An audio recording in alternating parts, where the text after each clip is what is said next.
첫 풀타임 2연속 싸이 영상, 56년 만에 팀의 월드시리즈 반지를 안긴 주인공 괴짜라는 별명과 함께 그 누구보다 화려하고 간지 철철 흐르는 투구폼과 작은 체구에도 불구하고 뿜어져 나오는 강한 패스트볼은 흩날리는 긴 머리와 함께 그를 메이저리그의 슈퍼스타로 만들었습니다. 샌프란시스코의 영원한 아이돌 팀 린스컴 이야기입니다. 데릭 지터의 플레이로 MLB의 팬이 된 저는 이 작은 선수가 뿜어대는 매력에 흠뻑 빠져 있었던 적이 있습니다. 마치 어릴 적 우상 LG 이상훈 선수를 처음 마주했을 때만큼이나 충격적이었습니다. 린스컴은 2006년 워싱턴 대학교 재학 시절 미국 아마추어 최고의 상인 골든 스파이크 어워드를 받으며 미국 야구 팬들에게 이름을 알리기 시작했습니다. 그렇게 그는 샌프란시스코 자이언츠 1라운드 전체 10순위로 지명받게 됩니다. 그리고 그는 1년 만에 빅리그 데뷔전을 치르게 될 정도로 틈 내에서도 손꼽히는 유망주이며 자이언츠의 선발 한 축을 담당할 미래의 에이스로 점쳐졌습니다. 2007년 루키 시즌이 큰 성장을 불러일으킨 것일까요? 2008년부터 린스컴의 짧지만 아주 강렬했던 전성기가 시작됩니다.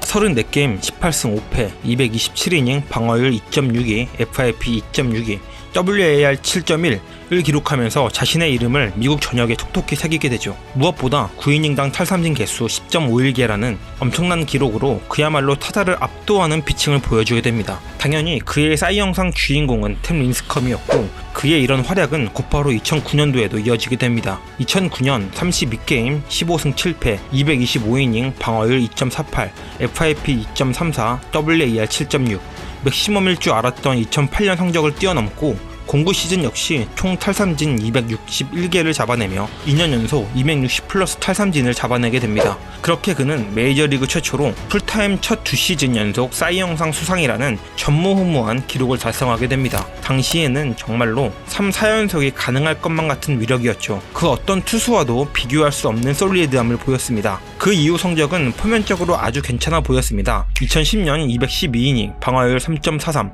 WAR 4.3 2011년 217이닝 방어율 2.74 WAR 3.5 2연속 싸이 영상을 수상할 때만큼의 기록은 아니지만 아직까지도 리그를 대표할 만한 선수라고 할 수 있을 정도로 기록을 작성하고 있었죠. 그럼 178cm의 키와 77kg의 운동선수, 특히 투수를 하기에는 다소 작은 체형을 갖고 있는 이 선수는 어떻게 이렇게 엄청난 성공과 피칭을 보여줄 수 있게 된 걸까요? 첫 번째는 패스트볼입니다. 작은 체형에도 불구하고 린스컴이 던지는 패스트볼은 정말로 엄청난 위력을 보였습니다. 구속뿐 아니라 구위면에서도 아주 훌륭한 패스트볼을 던졌는데 평균 92에서 94마일로 던지면서도 심심치 않게 100마일씩 꽂아 넣기도 했죠. 그가 던진 패스트볼은 팬의 입장에서는 매료될 수밖에 없는 공이었고 타자 입장에서는 대포와 같은 공이었을 겁니다. 특히나 그가 던지는 하이 패스트볼은 진짜 매력 터지는 공이었죠. 지금도 저는 하이 패스트볼을 가장 잘 던지는 투수를 뽑으라면 린스컴을 뽑을 것 같습니다. 두 번째는 폼에서 나오는 위력이었습니다. 린스컴의 아버지가 고안해낸 폼으로 LA 다저스의 전설적 선수 샌디 쿠펙스의 폼을 기반으로 밥 깁슨과 밥 펠러의 장점을 가미시킨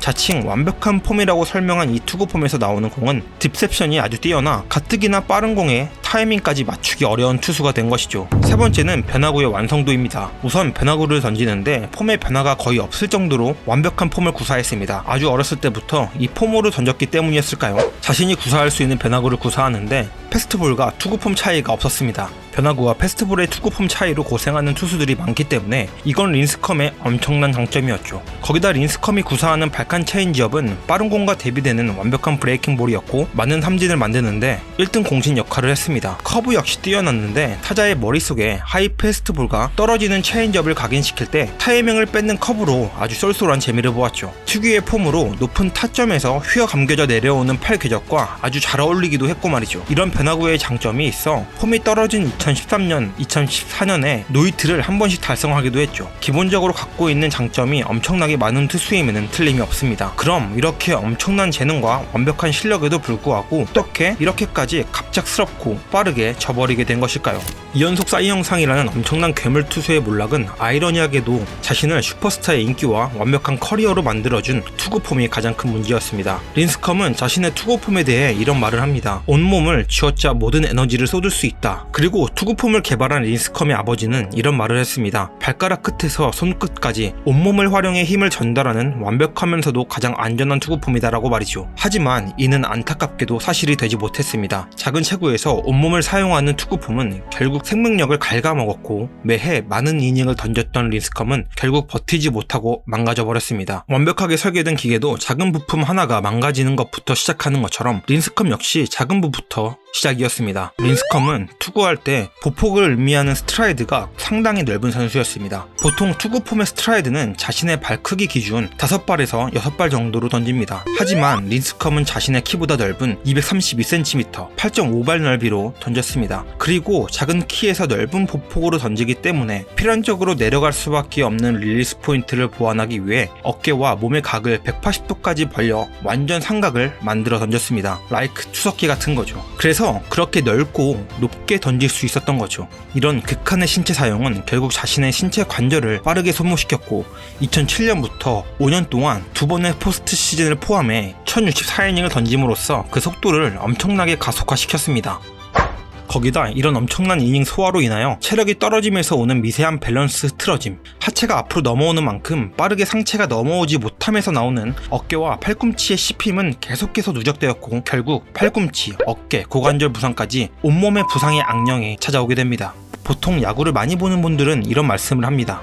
그냥 구속을 좀 줄이고 더 오래 던져라. 그런데 재미있는 데이터가 있습니다. 95마일을 던질 수 있는 투수가 95마일 평균 RPM인 2500의 회전수를 공을 던진다고 가정할 때 그가 고의적으로 90마일의 공을 던질 땐 90마일의 평균 RPM인 2200을 던지는 게 아니라 훨씬 밑도는 1700에서 1900 RPM으로 밖에 던지지 못한다는 겁니다. 구속의 힘을 빼기 위해 손과 어깨의 힘을 뺀 만큼 손가락에도 힘이 빠질 수밖에 없다는 겁니다. 게임처럼 구위는 유지한 채 구속만 줄일 수 있는 게 아니란 거죠. 결국 이건 린스컴에게도 해당됩니다. 그가 고의적이든 고의적이지 않든 구속이 계속해서 감소해감에 따라 그의 구위는 평균 이하 수준으로 감소해갔습니다. 그래서 패스트볼 투수에서 점차 슬라이더 투수로 변화를 시도했지만 결국 한번 무너진 폼은 다시 돌아오지 못했고 2015년 76이닝, 2016년 38이닝을 끝으로 더 이상 필드 위에서 팀 린스컴의 모습은 찾아볼 수 없었습니다. 허무시비로 꽃이 열흘 동안 붉게 피어있는 경우가 없다. 화려함이 있다면 언젠간 지기 마련이다. 드라마 카지노에서 이 단어가 나올 때 가장 먼저 생각나는 선수였고 그래서 팬이었던 한 사람으로서 팀 린스컴을 다뤄봤습니다. 재미있게 보셨나요?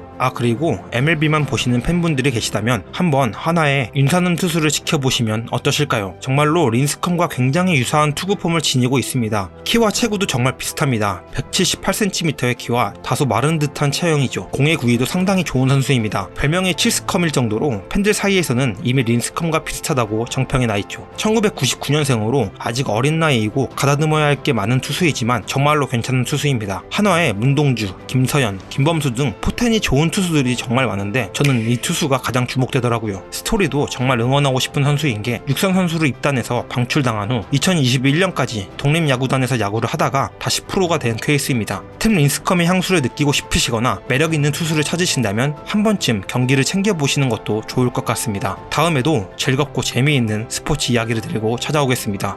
감사합니다.